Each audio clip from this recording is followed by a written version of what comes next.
இனிமே நீங்க கவலைப்பட வேண்டாம். உங்களை இன்னும் கவனிச்சுக்கத்தான் இந்த அன்பு கரங்கள் திட்டத்தை தொடங்கி இருக்கிறோம். நான் இருக்கேன். உங்களை பத்திரமா பார்த்துப்பேன். இன்னைக்கு ரொம்ப முக்கியமான நாள்.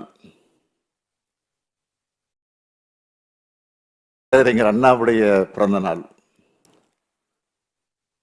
நம்ம தாய் நிலத்துக்கு தமிழ்நாடுன்னு பெயர் சுட்டின தமிழ் தாயின் தலைமகன் அவருடைய பிறந்த நாள். ஏழையின் சிரிப்பில் இறைவனை காண்போம். திராவிட மாடல் ஆட்சிக்கு இலக்கணம் எழுதிய மாபெரும் தலைவருடைய பிறந்த நாள். இன்று இந்த திட்டத்தை தொடங்கி வச்சு இங்க பேசின குழந்தைகளுடைய சிரிப்பு தான் அண்ணா அவர்களுக்கு நாங்க செலுத்துகிற மரியாதை. மிகுந்த மனநிறைவும் மகிழ்ச்சியும் நடந்துகிட்டு இருக்கிறேன். திராவிட மாடல் என்றால் எல்லோருக்கும் எல்லாம் எளிமையான விளக்கம் சொல்லிடலாம். எல்லாருக்கும் எல்லாம் கிடைக்க உழைக்கிறதும் பாடுபடுறதும் எளிதானதல்ல. இந்திய சமூக சூழல்ல இவங்களுக்கெல்லாம் எதுவுமே தெரியாது, தெரியக்கூடாதுன்னு ஒதுக்கப்பட்ட சாமானிய மக்களுடைய எழுச்சி தான் திராவிட இயக்கம். அதனாலதான் மக்களுடைய மக்களா, மக்களுடைய குரலா திராவிட முன்னேற்ற கழகம் இன்றைக்கு ஒழிச்சுக்கிட்டு இருக்கு. மக்களுடைய தேவைகளை, இந்த சமூகத்துக்கு தேவையான மாற்றங்களை ஆட்சி பொறுப்பை பயன்படுத்தி இன்றைக்கு நாங்கள் செஞ்சுக்கிட்டு இருக்கிறோம். அரசியல் என்பது மக்கள் பணி, அது கடுமையான பணி.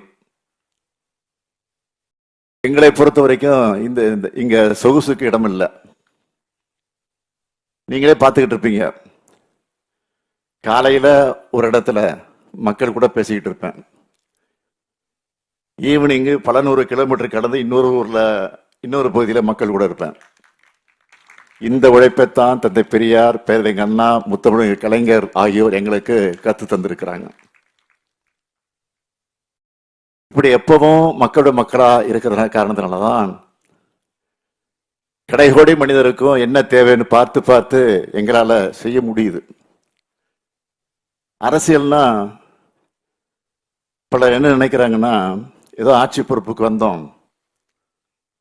பொறுப்பை மறந்து பதவி மோகத்துல இருந்தோம், சில கவர்ச்சி திட்டங்களை செஞ்சோம், மறுபடியும் பதவி மோகத்தோட தேர்தலுக்கு தயாராகும்னு சிலர் நினைக்கிறாங்க.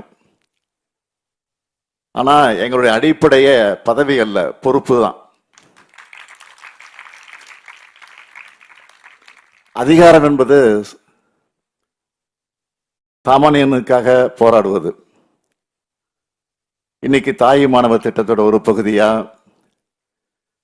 இந்த அன்பு கரங்கள் திட்டத்தை தொடங்கி வச்சிருக்கிறோம். இதனால 6082 குழந்தைகளுக்கு மாதந்தோறும் 2000 ரூபாய் வழங்க போறோம். என்ன வாக்கரசியல் பண்றதா?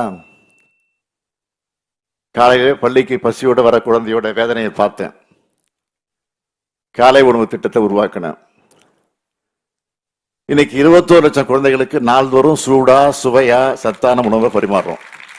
இது என்ன வாக்கரசியலுக்காக பண்றதா? சமூகத்தோட விளிம்பு நிலையில எண்ணிக்கையில சில 100, சில 1000 மட்டுமே இருக்கிற மாற்றுத்திறனாளிகள், திருநர்கள் ஆகியோருக்கும் பார்த்து பார்த்து திட்டங்களை செயல்படுத்துறோம். இது என்ன வாக்கரசியலுக்காக பண்றதா?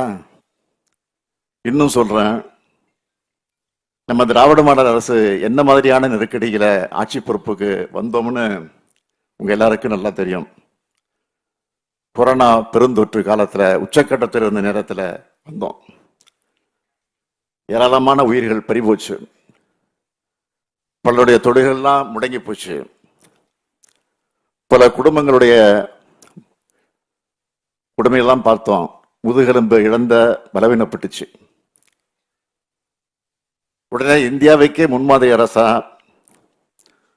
கொரோனாவில் பெற்றோர் இழந்த 15,775 குழந்தைகளுக்கு 511 கோடியே 27 லட்சம் ரூபாய் நிவாரணம் வழங்கணும். இது என்ன வாக்கு அரசியலுக்காக பண்றதா? இல்ல. கொரோனாவில் பெற்றோர் இருவரையும் இழந்த குழந்தைகளுக்கு மாதந்தோறும் 3,000 ரூபாய்ன்னு 2021 1148 குழந்தைகள், 2022 1112 குழந்தைகள், 2023 1012 குழந்தைகள்னு 3 ஆண்டுகளுக்கு நிதி உதவி வழங்கணும். இது என்ன வாக்கு அரசியலுக்காக பண்றதா? இல்ல. சமூக சேவை இல்லங்கள் மற்றும் அரசு குழந்தைகள் இல்லங்கள்ல தங்கி இருக்கக்கூடிய 1400 பெண் குழந்தைகளுக்கு தற்காப்பு மற்றும் விளையாட்டு பயிற்சிகள் வழங்குகிறோம். இது என்ன வாக்கு அரசியலுக்காக பண்றதா? இல்ல. சிறப்பு தத்தெடுப்பு நிறுவனங்கள் இருக்கிற ஊட்டச்சத்து குறைபாடுகள், அந்த குறைபாடுள்ள குழந்தைகளுக்கு தாய்ப்பால் வழங்க அனைத்து சிறப்பு தடுப்பு நிறுவனங்களையும் தத்தெடுப்பு நிறுவனங்களையும் தாய்ப்பால் வங்கியோடு இணைச்சிருக்கிறோம். இது என்ன வாக்கு அரசியலுக்காக பண்றதா? இல்ல. இப்படி ஏராளமான திட்டங்களை, முன்னெடுப்புகளை எங்களால பட்டியலிட்டு சொல்லிக்கொண்டே இருக்க முடியும். இதுக்கும் வாக்கு அரசியலுக்கு என்ன தொடர்பு இருக்கு? வாக்கு என்பது மக்களின் நம்பிக்கையை பெறுவதற்கான அடையாளம்.